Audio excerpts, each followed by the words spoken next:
Welcome back to our channel.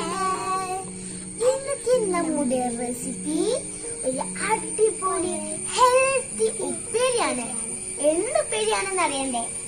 ഓ, ചീര ഉപ്പേരിയാണ് ഇന്നത്തെ healthy ഉപ്പേരി. ഞങ്ങളുടെ തോട്ടത്തിലുള്ള ചീര തന്നെയാണ് ഞങ്ങൾ എടുക്കുന്നത്. യാതൊരു വിഷാംശവും ഇല്ലാത്ത ചീര കൊണ്ടാണ് ഉപ്പേരി ഉണ്ടാക്കാൻ പോകുന്നത്. നമുക്ക് ആദ്യം തന്നെ ചീര പറിക്കാം.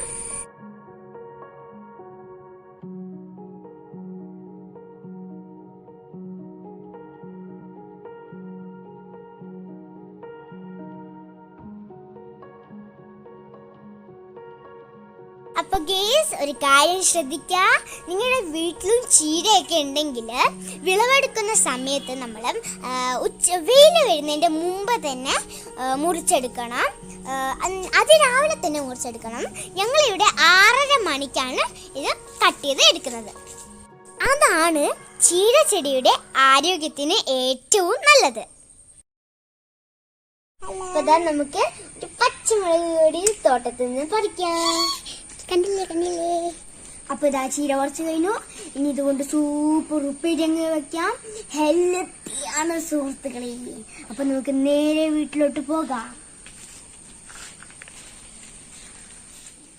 അപ്പൊ ഗൈസ് നോക്കൂ, അമരാന്തസ് ഡുബിയസ് എന്നറിയപ്പെടുന്ന ചെഞ്ചീര നമ്മൾ മുറിക്കാൻ പോകുകയാണ്.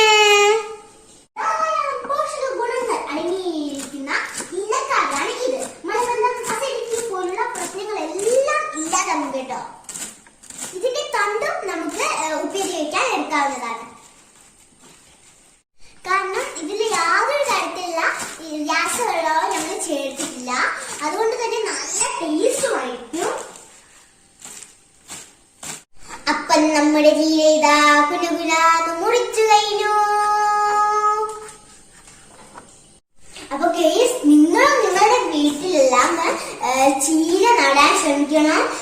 20 ദിവസം കൊണ്ട് 21 ദിവസം കൊണ്ട് ഇത് നല്ലോണം വിളവെടുക്കാൻ നമുക്ക് പറ്റും. ഒരു ചെടിയിൽ തന്നെ നമുക്ക് 5-6 തവണ കട്ട് ചെയ്യാനും പറ്റും. അപ്പൊ ഇതാ ഈ മുറിച്ചു വെച്ച ഇതിന്റെ മേലോട്ട് നമ്മൾ കുറച്ച് മഞ്ഞപ്പൊടി അങ്ങോട്ട് എടുക്കാം. അതുപോലെ തന്നെ ആവശ്യത്തിലുള്ള ഉപ്പ് അങ്ങോട്ട് ഇട്ടെടുക്കാം. ഇതാ ലേശം തേങ്ങ ചെണ്ടിയതും അങ്ങോട്ട് ഇട്ടെടുക്കാം. ഇനി നമുക്ക് വേണ്ടത് 3 ചെറിയുള്ളിയും 1 പച്ചമുളകും ചെറുതായിട്ട് അരിഞ്ഞത്, പിന്നെ കുറച്ച് ടേസ്റ്റി കുട്ടനെയും കുറച്ച് പൊട്ടിത്തെറിയനെയും. പാൻ അങ്ങോട്ട് വെക്ക. ലേശം തേങ്ങ കൊണ്ടുണ്ടാക്കിയ നീരങ്ങോട്ട് ഒഴിക്ക. ഇനി അത് ദേഷ്യം പിടിച്ചു വരുമ്പോ കുറച്ച് പൊട്ടിത്തെറിയന്മാരെ അങ്ങോട്ട് ഇട്ട് കൊടുക്കാം. പൊട്ടിത്തെറിയന്മാർ പൊട്ടി വരുന്നുണ്ട്. ഇനി നമ്മൾ ചെറിയോനെ പച്ചോനെ ടേസ്റ്റ് കുട്ടന്മാരെ എല്ലാം അങ്ങോട്ട് ഇട്ട് കൊടുക്കാം.